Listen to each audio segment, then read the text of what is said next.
आज सुबह हम लोग बैठक बुलाई हुई थी एक अपने संगठन की, लेकिन ये अच्छी बात है। लेकिन होता ये है कि हम खुद ही नहीं अंदाज लगा पाते कि जनसुराज किस गति से बढ़ रही है। कि ये एक ऐसा एक्सरसाइज था जो चुनाव की तैयारी के अलावा जनसुराज के अपने अस्तित्व और उसके कैरेक्टर को डिफाइन करने के लिए जरूरी था।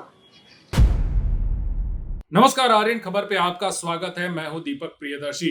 प्रशांत किशोर की पार्टी जनसुराज इस समय अपने एक्सपेंशन के दौर में है।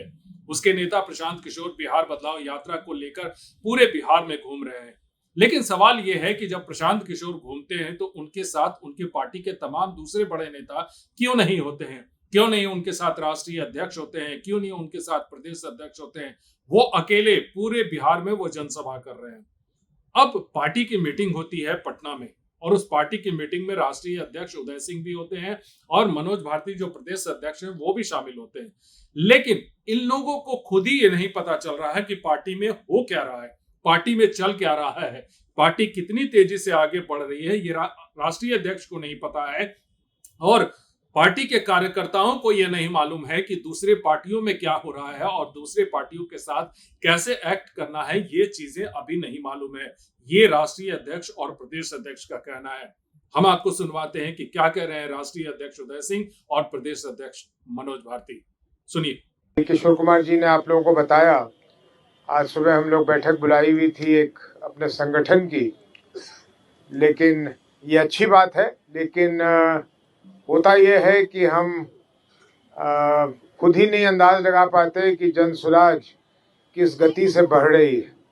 आज हम लोगों ने सोचा था कि गिने हुए आमंत्रित 700 व्यक्ति 750 व्यक्ति आएंगे, लेकिन जैसा आप सभी लोग देख रहे होंगे यहाँ बैठक में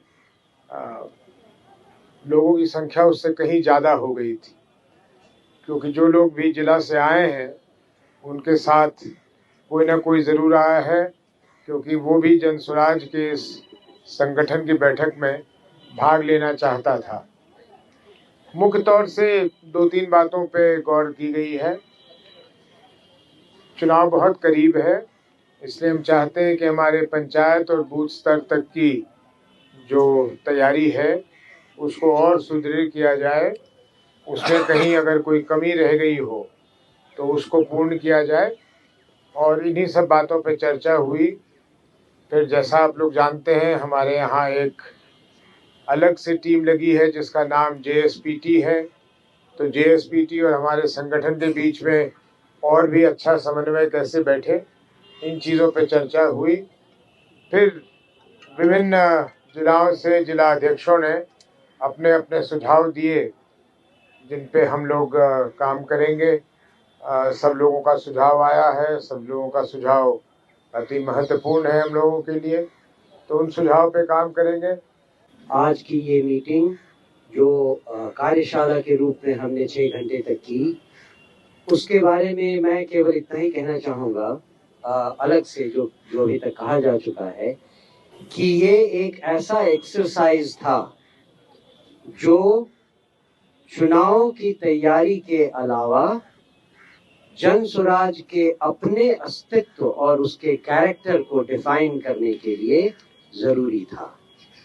हमारे कार्यकर्ता कैसे हों, वो चुनाव को किस दृष्टि से देखें, संगठन के लिए वो क्या करें, संगठन में क्या होना चाहिए, क्या नहीं होना चाहिए, बाकी दलों में क्या चलता है और क्या हम अवॉइड करें, इन सारे विषयों पर एक विस्तृत चर्चा और प्रखंड लेवल तक के हमारे अधिकारियों के मन में जो बातें हैं, चाहे वो संगठन को लेकर हो, जनसुराज को लेकर हो, चुनाव की तैयारियों को लेकर हो, उन सब के बारे में उनके मन में जो शक व शुबा है उस पर चर्चा, ये आज की कार्यशाला की मुख्य उपलब्धि थी। तो आपने सुना दोनों नेताओं को। ये दोनों नेता हैं जनसुराज के राष्ट्रीय अध्यक्ष और प्रदेश अध्यक्ष। ये लोग जिस तरह से बयान दे रहे हैं उसमें साफ तौर से ये खुद ही कंफ्यूज हैं कि पार्टी में आखिर चल क्या रहा है, पार्टी में क्या हो रहा है, पार्टी कैसे आगे बढ़ रही है, राष्ट्रीय अध्यक्ष को समझ में नहीं आ रहा है और पार्टी को किस तरह से डिफाइन करना है ये प्रदेश अध्यक्ष को समझ में नहीं आ रहा है। तो जाहिर सी बात है कि ये सारी चीजें कहीं ना कहीं कंसंट्रेट सिर्फ और सिर्फ प्रशांत किशोर तक ही है। तब ऐसा सवाल उठता है कि क्या इस विचारधारा के साथ प्रशांत किशोर सरकार बनाने का दावा करते हैं। वीडियो देखने के लिए धन्यवाद।